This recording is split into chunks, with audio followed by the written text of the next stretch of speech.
namni jaalalan qabame nuuma ciisa malee rafu hanga nama san argatu waa isa dubbateen kufu jaalaltii falagu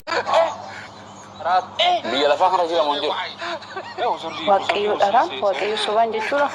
Waaqayyoolii kan jedhamu waaqayyoolii sabaa waaqayyoolii tolfamuun kan jedhamu biyya lafaa kana guutee moo guunne waaqaa fi lafarra.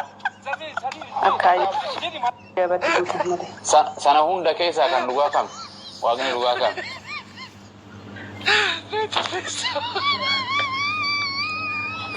Waaqayyo dhugaanii kan inni dhugaanii kan hin sobne kan hin hanne. Waan jedhu Yesuus waaqayyoon tokkichi dhugaa abbaa qofa jedhe.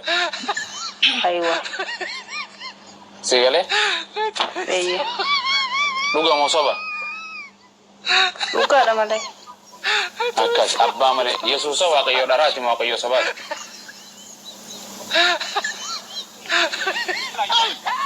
Amma ka waa sigalu qaba Yesuustu jedhe ofumaaf jedhe amma fakkeenyaaf namni gartee namni afaan Oromoo beeku asirra obsineet qofa yoon jedhe namni biraanii beeka jechuun itti fadheemoo suma qofaan beeka jechuudha. Namni biraas beekama. Afaan Oromoo kasin namni afaan Oromoo beeku obsineet bichaadha yoon jedhe hima kanatti dubbiin dubbate kanarratti jechi kun namni hundi afaan Oromoo ni beeka jechuudha yemmuu si qofaan beeka jechuudha. Namni hundaas hin beeka jechuudha. La ilaha illallah. Fakkeenyaaf amma mana kana keessa daawwattoota keenya mana kana keessa takka mana keenya keessa fakkeenyaaf obboleetti mana keenya keessa maatii teenya keessa dubartiin takka qofaatu jira isheenis obsineeti yoon jedhe dubartii biraa ni qabna jechuudha. Eka. Biye ubandu duraan isaas jechaa jiran obsineet lubbuu akka Nageera. Lala dhugaa waaqayyo nageera garuu gaafii jallaa waan na gaafatanii kan deebisu. Amma gaafii okay diriiraa si gaafadha kana dhaabbadheen si gaafadha ol ka'ee qoy. Oma lala dadhabdaniittu malee anaa jettan kaanaanis immoo kaa. Wallaahi kana shawwaddumaas. Gaafiin diriiraa fi jallaa qaba waan jedhe akkana yoon jedhe afaan Oromoo seeruma afaan Oromooti. Maatii tiyya keessa maatii abummaas keessa dubartii takka qofaa jira isheenis obsineetu yoon jedhe dubartii biraa obboleettii biraa ni qaba jechuudha. Dubartiin ni qaba ni jirti jechuudha dubartiin tokko jira jechuudha moo lama moo sadii moo afur jechuudha hin jiru jechuudha. Yesuus Kiristoos akkana jedha jegoobas Yesuus Kiristoos waaqayyoon tokko qofaa tokkichi dhugaa sanis abbaa qofa jedha waaqayyoon biraa ni jira jechuudha. Hin jiru. Goobas akkumaan ani dubartiin tokko qofaa jira takkittiin maatii teenya keessa takkittiin sanuu obsineetii ani dubartii ta'uu hin danda'a jecha san keessatti. Hin dandeessan. Amma fakkeenyaaf dhiira amma fakkeenyaaf maatii teenya keessa dhiirri tokko qofaa jira innis anuma yoon jedhe anuma qofa jechuudha kan biraa jiru jechuudha. So Yesuus Kiristoos akka jedhu waaqayyoon tokko qofaa jira jedhe tokkichi sanuu kan dhugaatii innis abbaa qofa jedhe.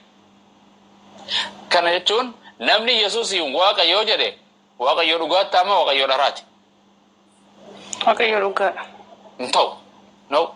Hin ta'a malee. Hin ta'u. Yesuus akka jedhe Yesuus akkana jedhe Yesuus waaqayyo Yesuustu dubbachuudha waaqayyoon tokkichi dhugaa abbaa qofaa jedhe. Ati dhuftee Yesuusiin waaqa jetteen waaqa dharaatti ama waaqa dhugaati. Eesuma akkas jedha iddoo akkas jedhu naaf hidhaame. Yohaannis 17:3 dubbisi. Sini sin akkuma macaafara yerootti dubbattan malee hiikan hiiku barbaade gadi buustanii iyyaanne.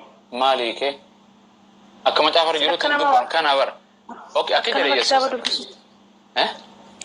Akka nama kitaaba dubbistuutti dubbisiin akka quraana jaallattan sanatti akka quraana dubbistanii itti sanatti. Akkasi ookama. Akkamiin dubbisnaa? Yesuus Kiristoos waaqayyoon tokkichi abbaa qofa jedhe. Yoon Yesuusiin waaqa jedhe waaqa kijibaati. Waaqa dharaa waaqa tolfamaa ta'e jechuudha. Yoo hafuura qulqulluu waaqa jedhe hafuura la isaan ala waaqa abbaa waaqa ilmaa waaqa hafuura qulqulluu sada hin jedha dhugaa. Wangeela irra waan akkas jedhu yoo jiraatan kiristaanaan ta'a hin jiru waan akkas jedhu. Nambaa waaqa abbaa dhaggeeffadhu fanii akka jettume dhaggeeffadhu waaqa abbaa waaqa ilma waaqa fura qulqulluu sadan tokkumma waaqayyoo jedhe yoo jechi kun jiraate ani pheenxeen sii taate islaama taata dhugaadhaan an ta'e nan baasana eega wangeela fidana eega ishee dhaggeeffadhu jedhan fanii dhaggeeffadhu jette faniin jirtu jira dhaggeeffachaa jiru dhaggeeffadhaa gaa kijiba islaamaa kijibamoo nama abumaasi kijibamoo islaamaa fi kiristaana illee jennu mucaatanaa kijibee dhaggeeffadha akkanuma firraa jechuun jarana waanuma dhageessan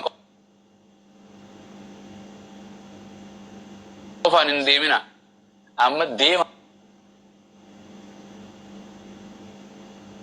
je Yesus Kristus